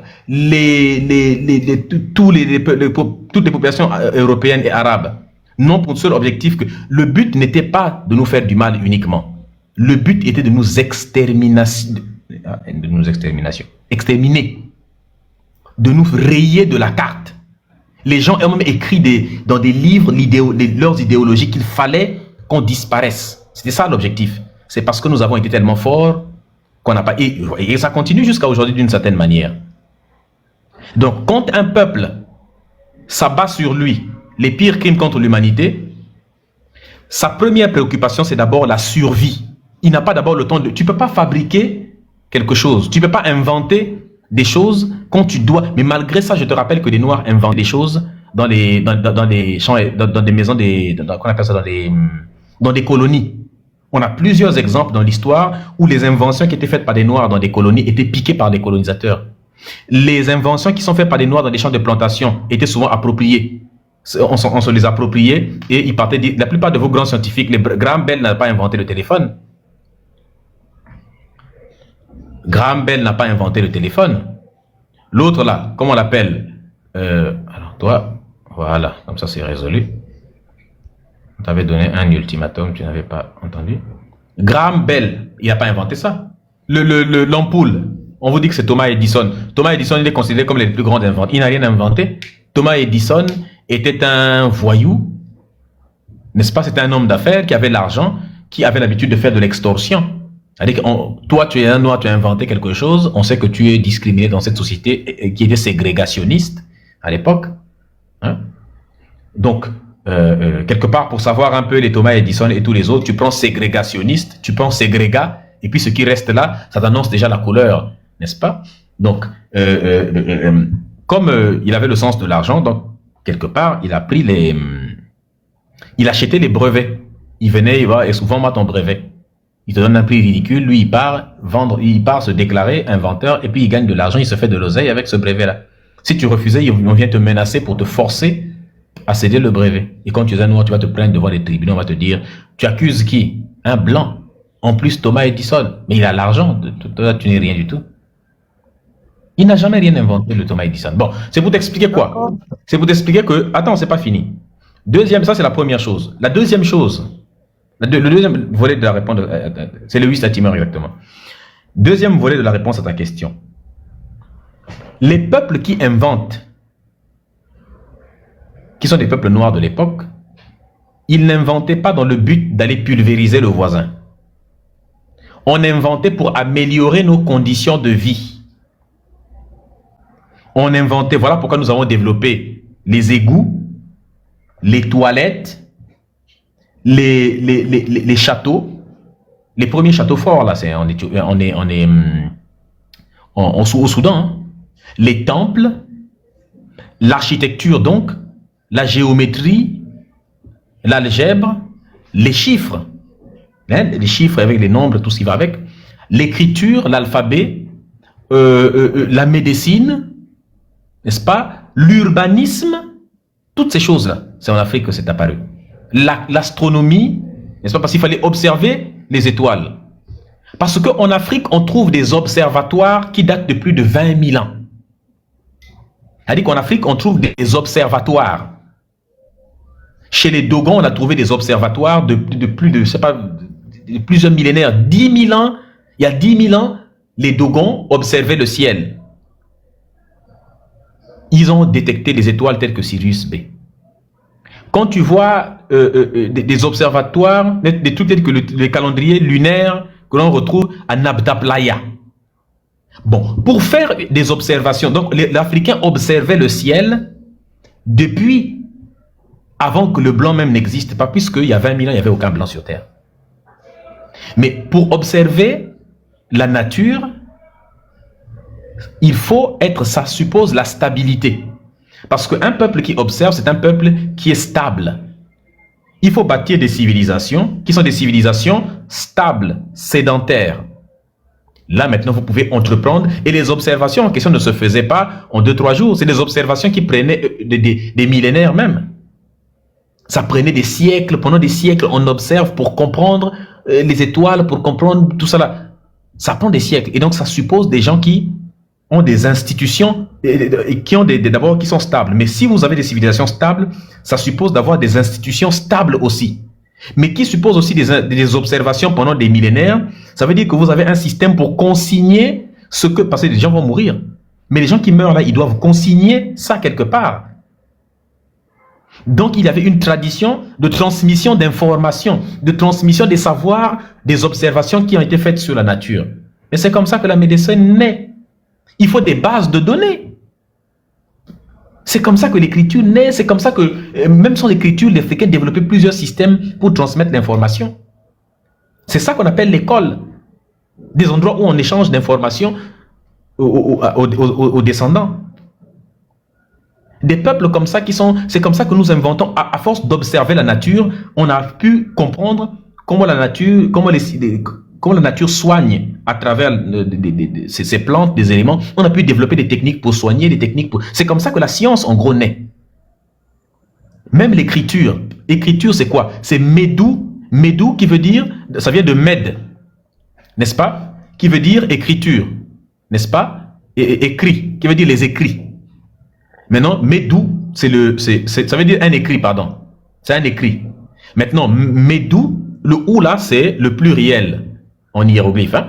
Le ou, ça signifie le pluriel. Donc, Med, c'est un écrit, n'est-ce pas? Médou, c'est les écrits, n'est-ce pas? Donc, Néter, c'est Dieu. Néter veut dire Dieu ou ancêtre, n'est-ce pas? Les ancêtres, on les appelle les Nétérous. Donc, Néter veut dire le Dieu. Donc, Médou, Néter, ça veut dire les écrits des dieux ou les écrits sacrés. Ça veut dire l'écrit. C'est ça l'écriture. C'est comme ça que les Africains ont appelé le premier alphabet, la première forme d'écriture qui existait, les Médou, Néter. Pourquoi? Parce que l'Africain a regardé la nature, c'est-à-dire ce qu'il considère comme Dieu. Dieu, c'est la nature. Et il a regardé Dieu et Dieu lui a appris à écrire. Il écrivait pour représenter un visage, il mettait un visage. Pour représenter certains caractères, il mettait un oiseau. C'est comme ça. Et après, cette écriture, qui à l'origine était un serpent, un oiseau, un visage, une personne debout ou alors accroupi, plusieurs positions. Des fois, il représente une chouette, des fois un pain, des fois une ville pour écrire. Mais petit à petit, à un moment donné, ça les a saoulés d'écrire un serpent à chaque fois, un oiseau. Alors, ils ont représenté. Ils ont dit, bon, on va faire un symbole. On va dire, ce symbole-là, c'est ça qui représente le serpent. Donc, le serpent, on ne dessine plus tout un serpent, mais on fait juste un truc avec deux vagues comme ça. Pour dessiner, par exemple, je sais pas moi, peu importe, on va simplifier l'écriture. Comme ça ne prend plus un texte qui devait prendre plusieurs pages, peut suffire en une seule page. C'est comme ça que l'écriture hiéroglyphe est devenue le hiératique, n'est-ce pas? Et le hiératique, c'est une écriture simplifiée. On pouvait facilement l'écrire sur des documents, des papiers qu'on peut s'échanger. Et à un moment donné, ils sont venus dire, bah, tiens, on peut encore simplifier le hiératique. Et le hiératique donne le démotique, une version encore beaucoup plus facile à écrire. Et c'est du démotique que l'arabe, du hiératique aussi même que l'arabe a été copié. Dès le hiératique, ils ont copié déjà la langue arabe. On va voir le hiératique de l'Égypte entière. Tu tapes écriture hiératique et démotique. Maintenant, tu tapes l'écriture arabe. Tu vois, mais c'est la même chose, c'est du plagiat, quoi. Donc, attends, c'est important. J'en profite pour faire une petite masterclass. Donc, c'est pour te dire que des peuples qui ont bâti des institutions stables, et les institutions africaines fonctionnaient de manière n'étaient pas caractérisées par la violence en tant que telle, mais elles étaient caractérisées par l'équilibre, ce qu'on appelle la ma'at, n'est-ce pas? La recherche de l'équilibre, la recherche de l'harmonie. C'est ça la philosophie africaine, l'harmonie, l'équilibre, la paix. Et ils luttaient contre le manque d'harmonie, contre le désordre.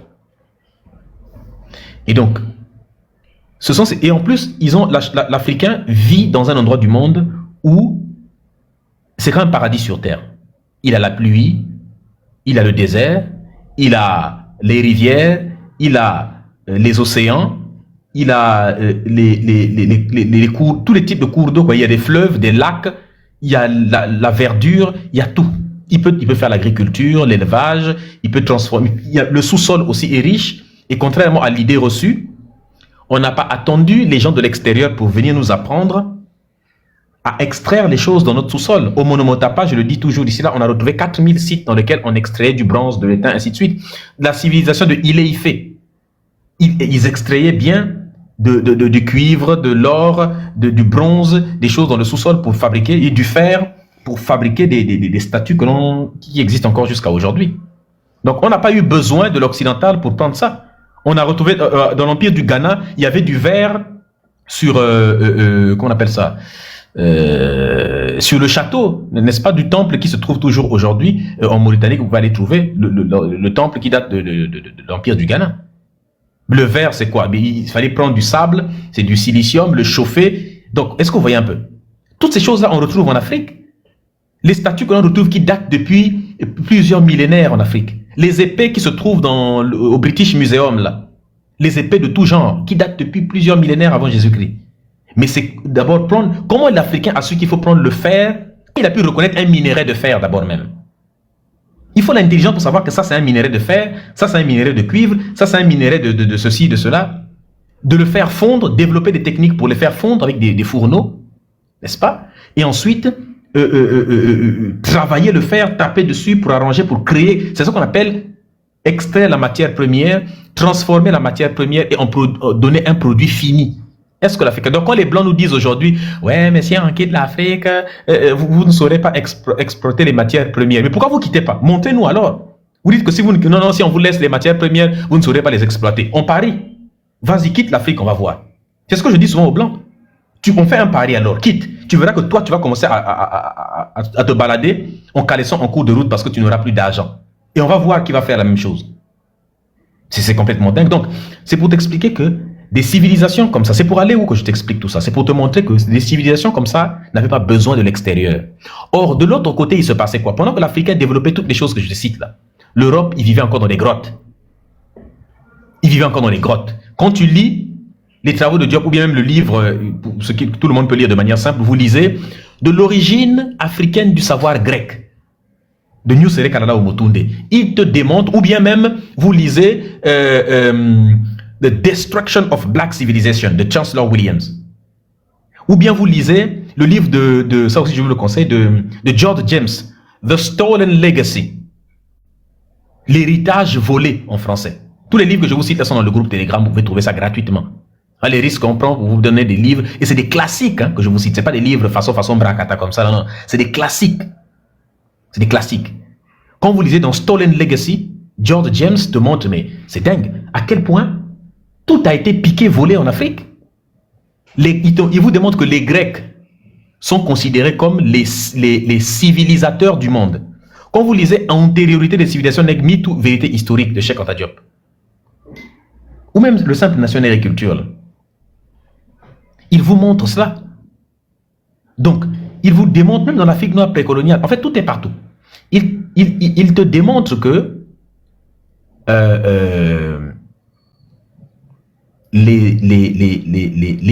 ceux qui ont civilisé l'Europe, ce sont des Grecs. Théophile Obenga, philosophie africaine de l'époque pharaonique. Tu lis ça aussi. Philosophie africaine de l'époque pharaonique. Il t'explique que tout ce que les Grecs prétendent avoir là, ils n'ont pas sorti ça du fion. Ils ont tout copié en Afrique. On ne le répétera jamais assez que les gens comme les Solon, les Platon, les Hérodote, les Diodore de Sicile, les Thalès, les Pythagore, les Anaxagore, toutes ces personnes-là, ils ont appris en Égypte antique. Les Archimède, toutes ces personnes ont appris en Égypte. Les Aristote, c'est de leur retour de l'Égypte antique qui sont devenus comme par hasard des savants. Pythagore a passé, voilà, Pythagore il a passé quoi? Il a passé 22 ans en Égypte. 22 ans. Hippocrate est un hypocrite. Il est considéré comme le père de la médecine, mais Champollion, quand il a traduit les hiéroglyphes, il a démontré que toutes les connaissances en médecine de Hippocrate, en fait, c'est juste des thèses de Imhotep qu'il a traduit. Qu'il n'a fait que traduire les traités de Imhotep. Donc, tous les traités de médecine qu'il prétend avoir rédigés, en fait, ça vient de l'Égypte antique de Imhotep. Thalès a passé 13 ans. Thalès a passé 13 ans en Égypte antique. Et leur théorème, on trouve ça sur les papyrus de Herbert Rindt. Bon, les gars, soyons quand même sérieux. Donc, c'est pour te dire que les gens qui ont fait des choses comme ça, c'est-à-dire nous, on n'avait pas besoin d'aller à l'extérieur. Mais les Européens, eux, étant donné que la connaissance venait de nous, ils venaient apprendre chez nous pendant longtemps. Ce qui fait que l'Africain a été pendant 200 000 ans le maître absolu de la science, le maître absolu du logos, dont je fais preuve actuellement. N'est-ce pas? Le verbe était avec l'Africain. La science était chez l'Africain. La conscience était chez l'Africain. L'intelligence était chez l'Africain.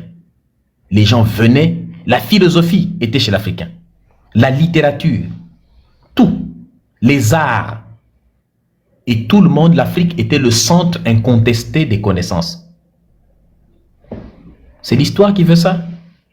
Il y a des civilisations, c'est comme ça. Il y a toujours des civilisations qui naissent, qui règnent pendant longtemps. Mais il y a une loi de la nature qui fait que vous ne pouvez pas, pendant longtemps,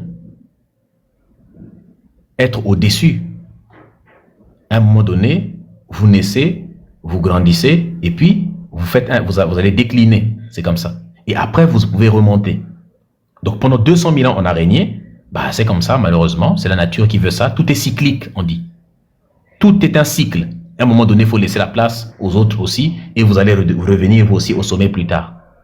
Donc quelque part, après plus de 200 000 ans, le déclin était inévitable. Le déclin a commencé lorsque les peuples qui sont venus apprendre la connaissance chez nous, quand ils sont rentrés chez eux, qu'est-ce qu'ils ont fait? Ils se sont dit, attendez, ils ont adapté les connaissances à leur mentalité.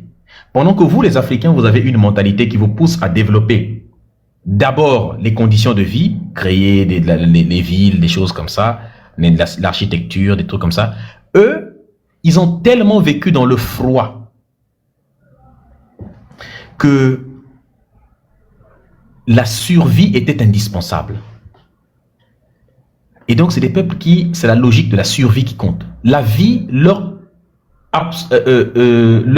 environnement était hostile. Quand tu vis dans un environnement qui est hostile, où la neige, le froid te donne déjà un comportement glacial, les ressources sont extrêmement limitées. Quand tu cours, tu ne peux pas courir indéfiniment derrière un animal parce que il y a plusieurs centimètres de neige. Tu ne peux pas courir sous 10 centimètres de neige. Tu ne peux pas courir sous 30 centimètres de neige. Et à un moment donné, c'est pas passé. L'animal, il a fui. Alors, quand la neige devient trop grande, les gens, n'est-ce pas, vont descendre. C'est-à-dire vers le sud. Et je rappelle que même l'Europe a été civilisée d'abord par les Noirs, mais ça, c'est un autre chapitre, qui ont été déjà par l'arrivée des Yamnaya, ainsi de suite. Mais ça, c'est un autre chapitre. Ils vont descendre vers le sud, n'est-ce pas? Et ils vont commencer à déjà des peuples tels que les Étrusques. Les Étrusques qui vivaient, il a fui. Et c'est ça le problème, c'est ça que je n'aime pas. Quand je vous dis que les gens n'aiment pas la connaissance, quand vous posez des questions, quand on se dit, ok, on va vous faire une masterclass pour vous donner une excellente réponse, je suis en train de te résumer cosmogénèse kamite, là, en quelque sorte.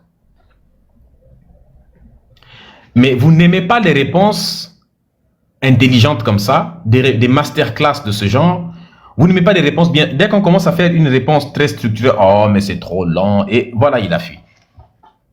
Les gens, nous vivons à une époque où les gens veulent ce qu'on appelle le fast-food de la pensée. Est-ce que vous comprenez? Les gens veulent du prêt-à-penser. Or, le prêt-à-penser, le fast-food de la pensée, c'est pas bien. Ils veulent une pensée rapide qu'on peut mettre sur la poêle automatiquement. Mais la malbouffe intellectuelle, ça donne de l'obésité. Ça donne de l'obésité intellectuelle. Continue. Ok, d'accord, je continue. Continue, on enregistre. Ok, d'accord. Donc, les peuples en question ne pouvaient pas indéfiniment courir derrière des animaux. Et en plus de ça, c'est des gens qui ont toujours lutté pour survivre parce qu'ils ne pouvaient pas décemment faire l'agriculture, n'est-ce pas? Et donc, ils vivaient au jour le jour. Et quand l'hiver arrivait, c'était très dur. Voilà pourquoi, comme ils ne pouvaient pas courir indéfiniment derrière un animal, eh bien, il leur arrivait d'avoir recours au cannibalisme. Ça, vous voyez un peu. Ils pouvaient avoir recours au cannibalisme. Et un jour, je vous ferai un lot là, parce qu'à l'époque, même il y a plusieurs années, cette explication-là, ça vous permet de mieux comprendre une notion, ce qu'on appelle de stratégie RK, mais qui est très dangereuse.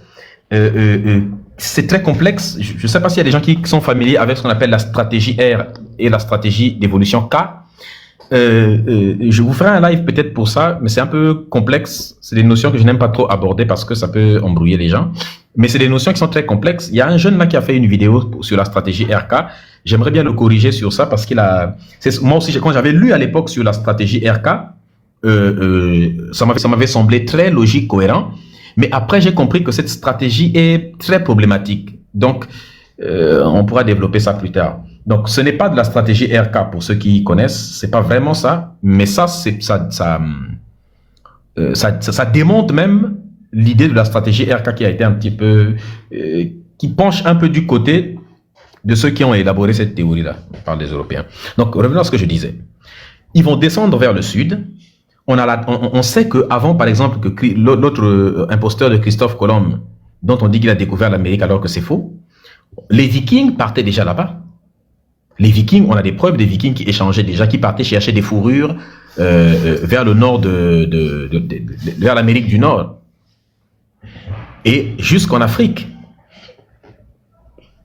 Et donc, ils découvrent des peuples qui, eux, vivent tranquillement. Ils se disent, mais ici, là, on a une réserve, on pourrait venir prendre des ressources à chaque fois.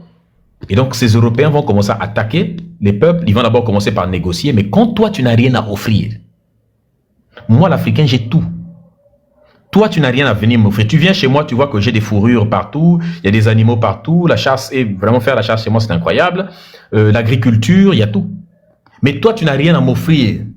Tu viens de là où il y a la neige. J'ai pas envie de manger ta neige. De toute façon, la neige, on en a au Botswana, comment on appelle ça, à Eswatini en Afrique et en Afrique du Sud. Il y a des endroits en Afrique où il y a la neige, pour les gens qui ne savent pas. Est-ce que vous savez qu'à Eswatini, il y a parfois la neige qui tombe là? Vous ne savez même pas. Donc, l'Africain dit, vous n'avez rien à nous offrir. Bah, quand tu n'as rien à offrir, tu es obligé d'utiliser la violence. Je veux absolument ce que toi tu as, mais moi je n'ai rien à te donner en retour. Qu'est-ce que je fais? Bah, je vais utiliser la violence, c'est le seul moyen. Bah, c'est comme ça. C'est ainsi que les gens vont devenir violents. Est-ce que vous comprenez un peu? C'est comme ça que les gens vont devenir violents. Il y en a aussi au Kilimanjaro là-bas, au Kenya. Est-ce que vous voyez un peu? La même chose aussi chez des peuples arabes qui vivent dans des déserts de glace, dans des déserts où il fait extrêmement chaud. Tu ne peux pas développer vraiment de civilisation pérenne. Tu ne peux pas élever les édifices parce que les ressources sont extrêmement limitées. La vie, les quelques civilisations qu'ils ont pu bâtir se trouvent autour des points d'eau, des oasis. Or, ces points d'eau sont extrêmement chers, ça vaut tout l'or du monde quand c'est dans le désert. Et donc, les gens se battent tout le temps pour avoir le contrôle des points d'eau. Et donc, voilà pourquoi eux aussi vont aller vers des civilisations telles qu'africaines. Voilà pourquoi on a été attaqué de toutes parts. Mais tenez-vous bien. Malgré toutes les attaques qu'on a subies, pendant des millénaires, on nous a attaqué. L'Afrique s'est royalement défendue. Depuis l'époque de Naré-Mari, c'est-à-dire que Narmer, ce que vous appelez Narmer, depuis Naré-Mari, il y a moins 4000 ans, on a toujours attaqué l'Afrique, mais Narmer a botté le fion de ces Yamnaya qui les ont attaqués. C'est très tardivement que l'Afrique a été vaincue. Mais depuis Narmer, à chaque fois, il y a eu des tentatives, des invasions. Des fois même, les gens ils tentaient d'envahir. Quand les Hekakesu, c'est-à-dire que les Hyksos venaient, à un moment donné, on les balayait, ils repartaient, ils revenaient encore. Est-ce que vous voyez un peu? Donc, pareil pour le Soudan. Les Romains ont tenté d'attaquer le Soudan pendant longtemps, mais les Kandake, la dynastie des Kandake à l'époque de Baroua, avec de Méroé, ont botté le fion des Romains. Quand la reine Kandake montait sur son cheval et allait botter le fion des Romains, elle avait les cheveux rasta, si bien que les Romains et les Grecs là disaient, mais il y a une femme avec des cheveux de serpent sur la tête qui nous a fait subir une déculottée. En fait, c'était pas des cheveux de serpent, c'est des cheveux rasta. Ils sont partis créer la mythologie de ce que les gens disent, oh non, le nom Médusa, ça vient de l'autre. Ils savent même pas que c'est d'origine africaine. Les gens ne connaissent même pas la partie là. Les cheveux des Lox. Les gens ne savent même pas que cette légende grecque a été inventée à partir d'un pillage de l'Afrique. Comme à leur habitude, tout a été pillé. Est-ce que vous voyez un peu? Tout comme les histoires des Dionysos, de tout ça là en général, c'est des dieux égyptiens qui ont été copiés, plagiés. Et c'est ça en fait. Toute leur histoire, c'est des plagiats, des modifications. Mais les gens ne connaissent pas ça. On est fatigué de leur expliquer à chaque fois. Quand ils disent ouais, mais Médusa, ben, c'est trop dur de leur expliquer. Alors on les laisse parfois continuer avec ça. Oh non, c'est grec, c'est grec. Donc vous voyez un peu la famille.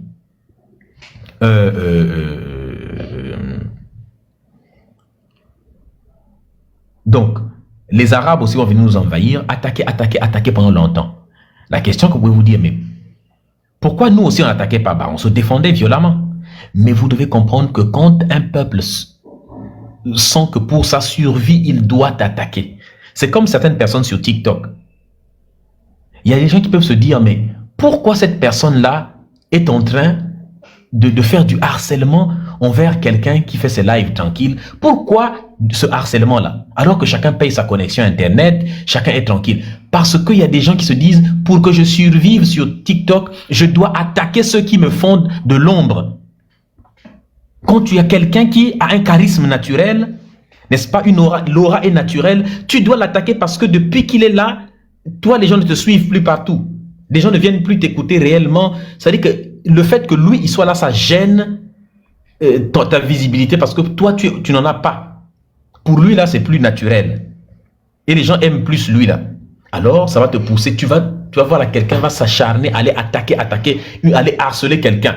Il me faut le visage de la personne. Mais pourquoi? Ben, c'est comme ça que ça se passe.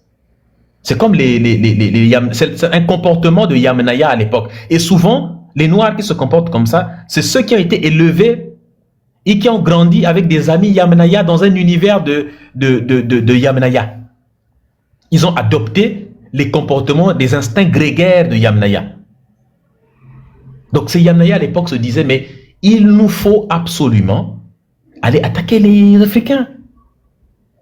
Parce que on doit posséder ce qu'eux possèdent. On doit avoir leur science, leur civilisation et tout. Leur richesse. À force d'attaquer. Et donc toutes les connaissances qu'ils venaient prendre chez nous, quand ils partaient chez eux, ils les redirigeaient dans le domaine de l'armée. Ils concentraient toutes leurs connaissances, toute leur science dans l'art d'inventer des armes.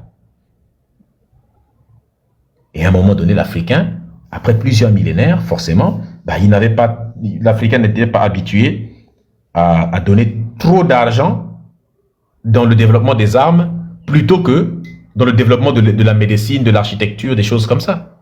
Mais on avait des grandes armées, hein, attention. Quand les rangées d'archers, allez voir les archers du Soudan. Ils étaient tellement précis qu'ils pouvaient te loger une flèche entre deux yeux, même si tu étais à plusieurs dizaines de mètres. Hein. Même centaines de mètres, même tu as des centaines de mètres. Est-ce que vous voyez un peu? À des centaines de mètres, le mec réussit à te loger une flèche dans l'anus. Pourtant, tu es loin.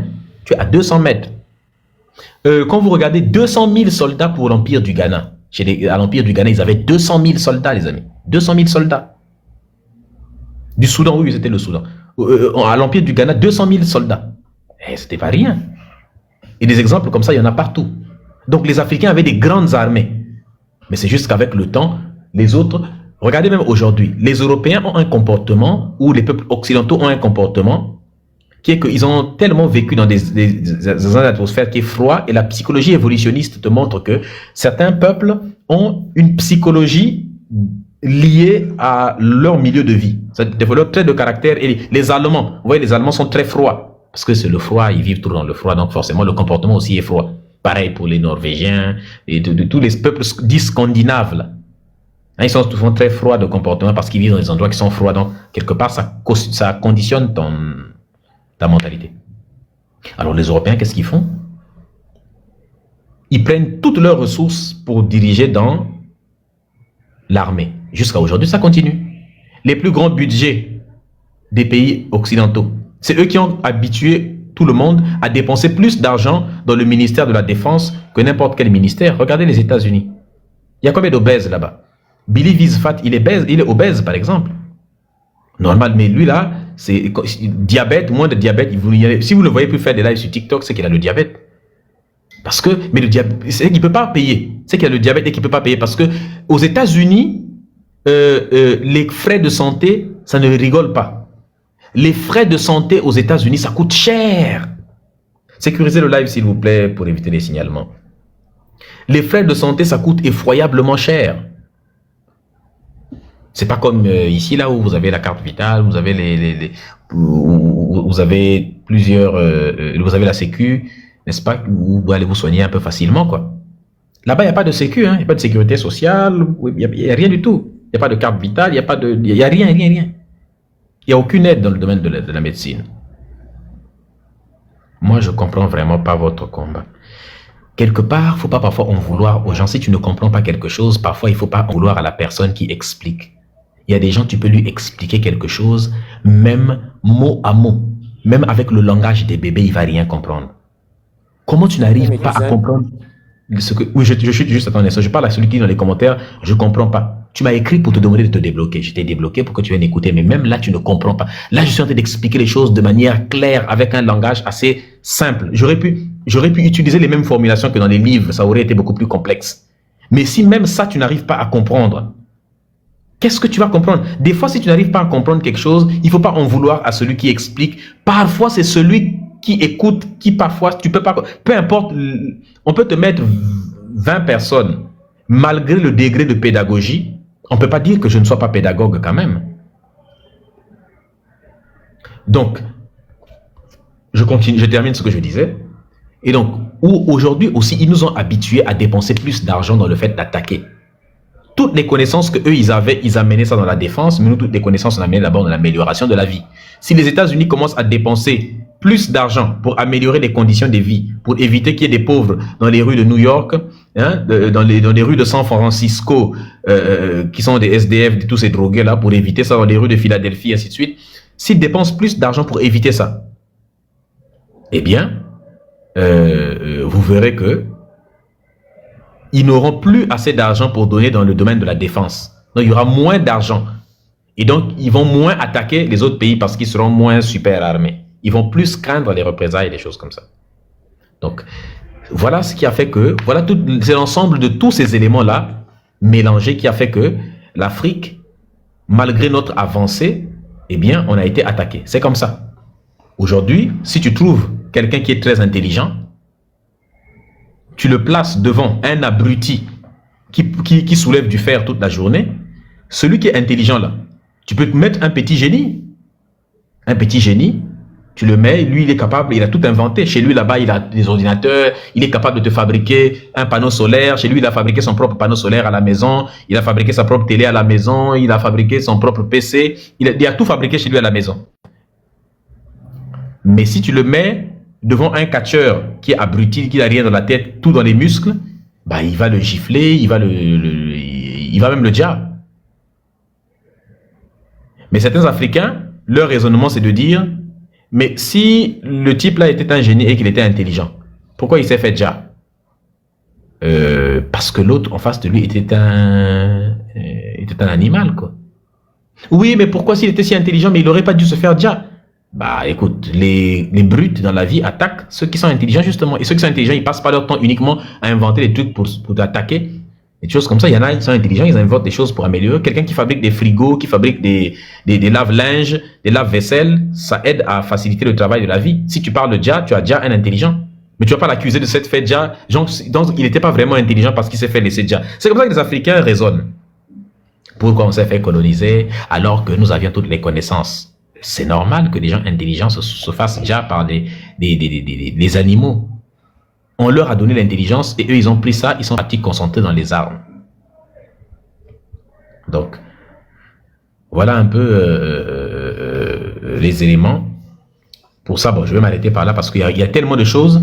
Je vous donne rendez-vous. Puisque pendant que j'ai parlé, là, vous êtes resté 1200. Je vais essayer, dans les jours qui viennent, là, peut-être après-demain, de traiter le sujet, la responsabilité des Africains dans la traite négrière, avec des preuves à l'appui. Je verrai s'il y a autant de personnes, si on n'atteint même pas 1000 personnes, j'arrêterai les masterclass. Mais si pendant cette masterclass, je sens qu'il y a à peu près 1000 personnes et que les gens, sans débat, les gens sont capables d'écouter, et évidemment, hein, quand je fais de l'autre, là, je donne des vrais arguments, capables d'écouter des arguments solides, n'est-ce pas, qui vous démontrent avec des preuves à l'appui que les Africains n'ont pas vendu d'autres Africains, c'est-à-dire que les Noirs n'ont pas vendu d'autres Noirs. Je dis bien des arguments à l'appui et pas des moindres.